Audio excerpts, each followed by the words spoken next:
Hey there, sports fans. How are we doing? I'm good, thanks. I'm back in the UK, baby. Back from France. Thanks for sticking with me on those holiday episodes. The last one of which the camera kind of messed up, full disclosure, I was on holiday. Back in the UK. Only video this week is my predictor. Welcome to the predictor. The reason being, I had a leak in here, which was a bloody nightmare to fix. So it's been slow going this week. Some may say it was the humble pie that I had to eat from the weekend when I got quite a few predictions wrong, I think, this weekend. But hey, we go on, don't we? We carry on with the league. My six again, I think that's more of a passion project. I don't think anyone really cares about that. But tell you what, here's what I will do. If you head over to 10 yards back on X or Spotify, it doesn't really make a difference on Spotify, I will post what my six agains for this week would have been. Things like the Wigan Castleford penalty catastrophe, Aramore in trouble there. The end of the Saints Salford trilogy, everyone's least favourite trilogy, and Reece Martin's card, which everyone just fucking went on about, didn't they? Even though it turned out to be nothing. But that's the six again. Today we're here to predict what is going to happen in round 17 of the 2025 Betfred Superleague. So let's see how the games stack up. We got Huddersfield Castleford Thursday night. Bottom of the table clash, really could be a good one. Kind of both teams kind of level pegging. Leigh versus Wigan, the battle of the borough on Friday. Salford Warrington, the other less interesting battle of the borough on Friday. Not the battle of the borough, I guess battle of the northwest. I don't know whatever you can call it. Hull FC Saints on Saturday afternoon. It's going to be a good watch. Wakey Cats and Hull KR versus Leeds around the weekend off. Positionally, these games are quite good. Everyone's sort of near there or thereabouts, which kind of seems to have been the story of the season. I don't really know why or how, but every week it seems like there's a couple of games which are sort of like, one position or two positions apart, which is, it's always good, isn't it, to see teams playing teams of the similar standings, I guess. So no blowouts there really, except the Salford one probably will be a blowout, even though positionally they're kind of not that far apart. All right. On Thursday night we have Huddersfield versus Castleford. Now personally, I've been talking a lot about this game to friends and family, anyone will listen.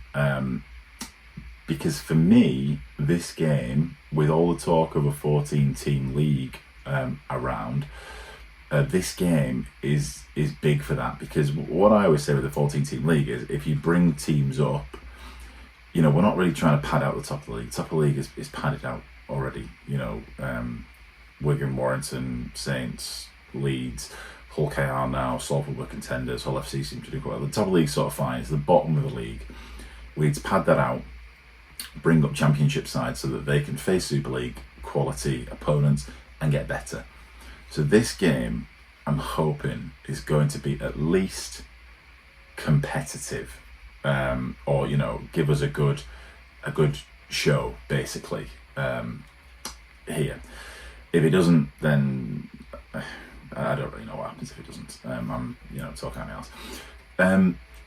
It's difficult to predict this one. Both teams have brought Wigan, the current champions, very, very close. Huddersfield was very unlucky. Castleford got fucked out of it last week. Now Hud's had a terrible game last week, so in terms of who wants this more, I don't know, but they both want it, don't they? Because they're both at the bottom of the table. If you look at the stats, and particularly the stats in the last couple of weeks, if you look at the stats on the screen now, this is the whole league stats. But if you look at the stats from the last couple of weeks, you can see that the two teams are pretty similar in all stats. the only thing that really separates them out is that Cas tend to score more points than Huddersfield, which sounds obvious, but when you think about everything else taken into account, it's just the fact that Cas convert their opportunities better.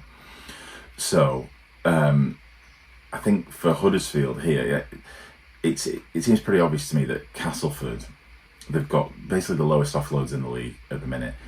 They're playing through their hands and they're playing their kicks well, and they're converting on their opportunities, not well, but better than Huddersfield. So for me, all this is down to a Huddersfield defence. And the Huddersfield defence, compared to Castleford's attack, is matched quite well. It's just whether, like I said, they can just keep them at bay, and convert their chances a little bit better. So I think for this, you're looking at players like, the forwards, of course. Mentioned Wolford last week. I think he's got a job to do, sort of marshalling that defence. In attack, I think you're looking at Gagai and Flanagan. Just the people who we've been looking at all season, really. The kicking game, from what I hear, I don't really think that's going to play too much into it. Castleford, the better team on paper, so they just need to keep doing what they're doing. Chris Atkins seems to be sort of turning a corner with Castleford now. So that being said, I've got 22-18. I think Cas will just grab it, but they'll both have the chances. They'll both have a few. Honestly, it's probably not going to be a barn burner of a game, but 22-18, nice couple of tries, something for you to watch on a Thursday night, I think. Okay, Friday evening, kicking off Friday evening, it's the Battle of the Borough at the Leigh Sports Village. Now, the last time these two teams faced each other at Leigh Sports Village, it was 1-0. It was that magical 1-0 game that somehow had us all gripped on the edge of our seats, just waiting to see who was going to score a point first. There's a lot riding on this. So teams at the minute, it seems to be every team, if they're not going to win silverware, they at least want to beat Wigan. Like, Wakefield, Castleford, Huddersfield, it was so close. Leigh, even more so, will want to do this, because I think that when they won the Battle of the Borough round one, I think that was the first time in like 30 years or something they beat Wigan at Leigh. So if they can do it twice in a season, that is quite the accolade for the supporter. Maybe it doesn't do much for the league, but for the supporters, it does quite a lot. Now, even if you take the last couple of weeks into account and ignore the start of the season, that's what I'm trying to do this week. I'm trying to ignore the start of the season, how teams started, and just look at current form. Still, Wigan are massively outperforming Leigh in points scored, meters made, tackles, all that stuff. Sorry, not meters made. That was the one thing that Leigh have on Wigan, is that they're making more meters in the last couple of games by, I think, about 200 meters a game on average.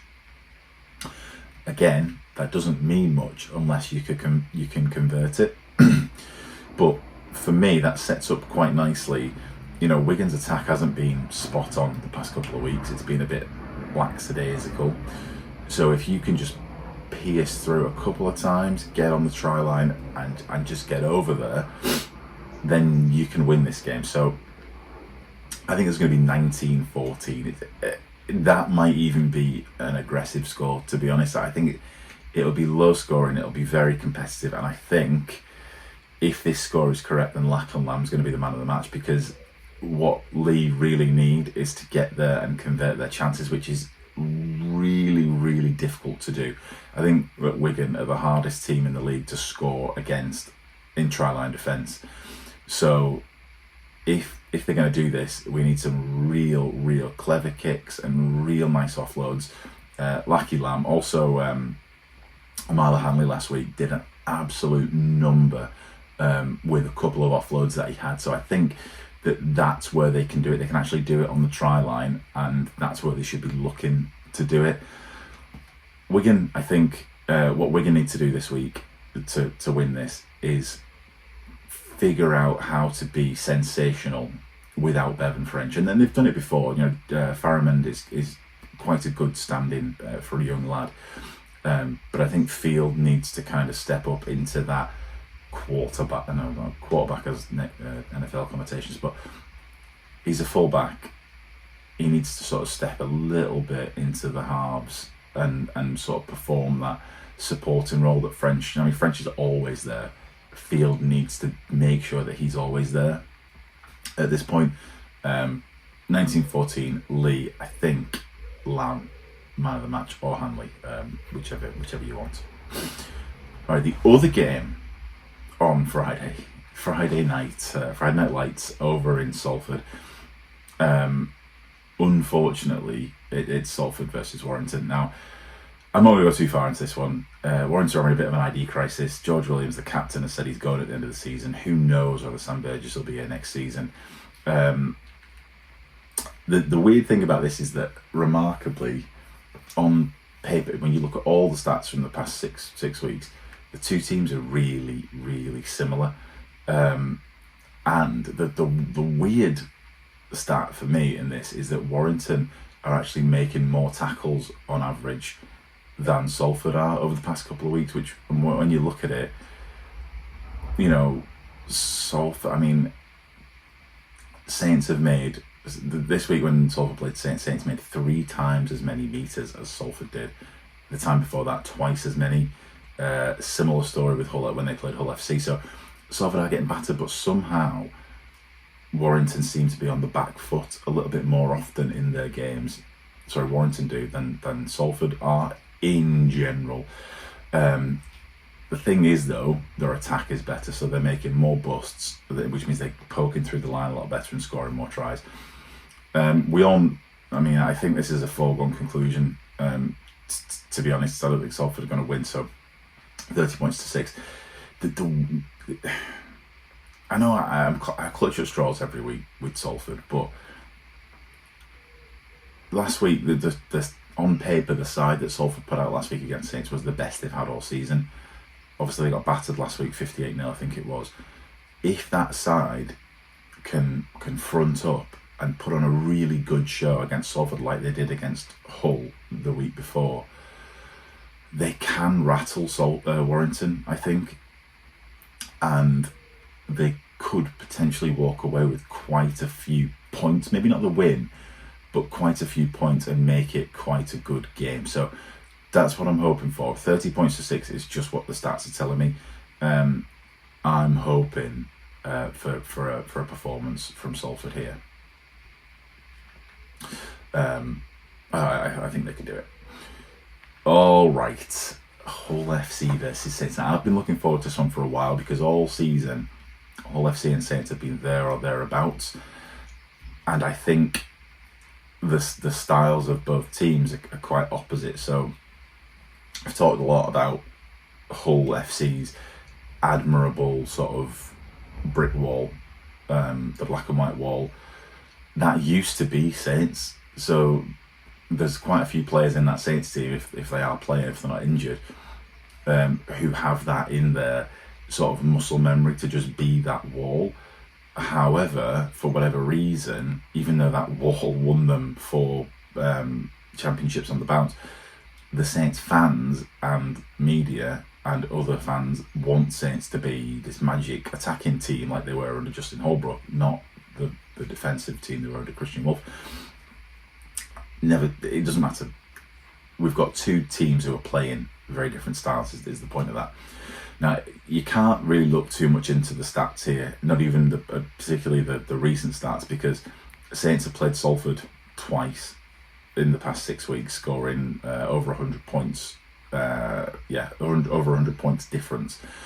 Hull FC also played Salford once, with, 60 points difference or something like that. So you kind of have to disregard the stats on this one and just look at how they're playing.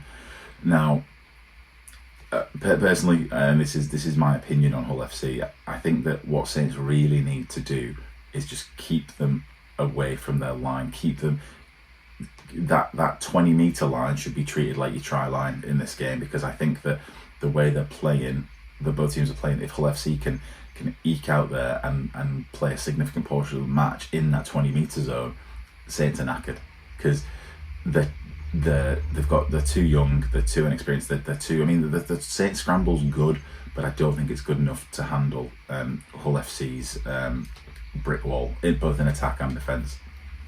So, what Saints need to do then is start to kick a little bit more.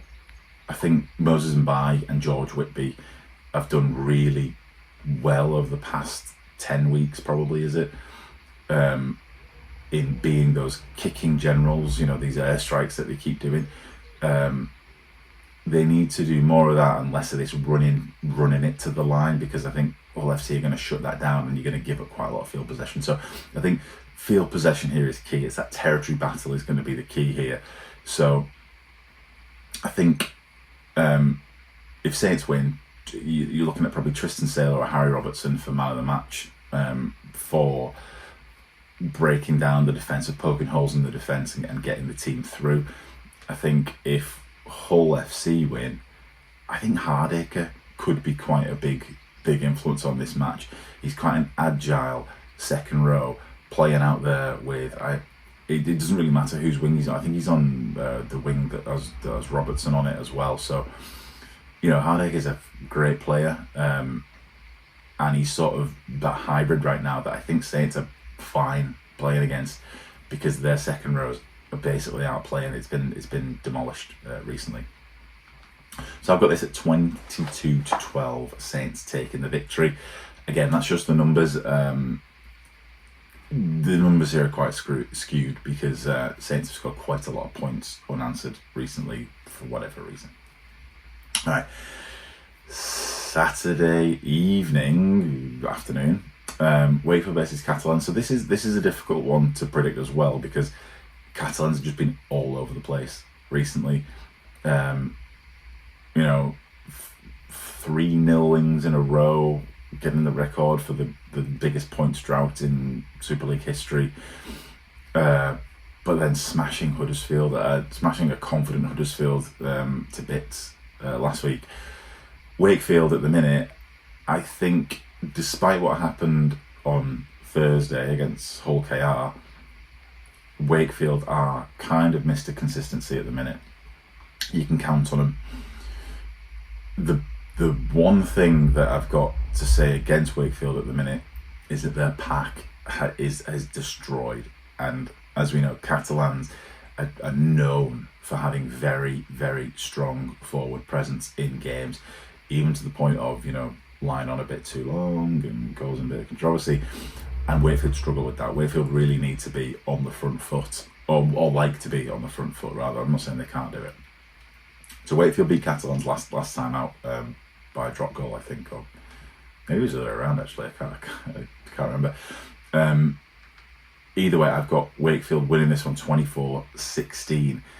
I think the key to Wakefield's victory, I mean, I haven't seen the teams for this yet. I don't know if Truman's back. If Truman's back, it makes it a little bit easier. Wakefield need to really, really defend here. And I've said it before, I think Lino and Jowett really need to connect to control where that ball is. And this isn't necessarily even from an attacking point of view. This is more from a defensive point of view. They need to be able to choose where on the field they're defending against, because Catalans have got too many big fellas right down the middle for basically Fartilli to deal with, because he's the only prop, like formal prop they've got out there. They've also got Tompkins and Makinson, so they just need to control not even necessarily the territory in terms of meters gained, that lateral territory. So where are we going to hand the ball over, and can we pin them there this set? Do we want to change it up next set? Let's work our players around there. So that's what I think it is. I do think they'll win, but they cannot win this one. Okay, closing out. This could be a good one as well, to be honest. I think, 1v3, Hull KR are flying at the minute. Interestingly, over the past 6 weeks, so Leeds have had a bit of a purple patch over the past 6 weeks. Leeds are making more meters by far than anyone. The points scored and all that, I think Hull KR are doing really well in that respect. So to compare the two on that front is a bit, well, it gets difficult to make a case for Leeds on that one. But they are making more meters, and I think that it's going to come down to that, basically. We just need to make more meters than them and stay in their half more than they're in our half, because Hull KR can score from anywhere with anyone at any time. I think this game in particular, you know, last time these guys played each other, I said it was basically Lewis versus Connor, which sounds so obvious. You know, it is obvious. But the reason it's Lewis versus Connor is because this game, I think, is going to come down to a centres battle. I think that, you know, you've got Hanley and Newman, and then Hiku, and I think Broadbent is playing out on the other centre. Broadbent is so dangerous. You just don't know what he's going to do, because he's officially a fullback, right, playing in the centre role. So he's very, very agile. Luckily, Leeds also have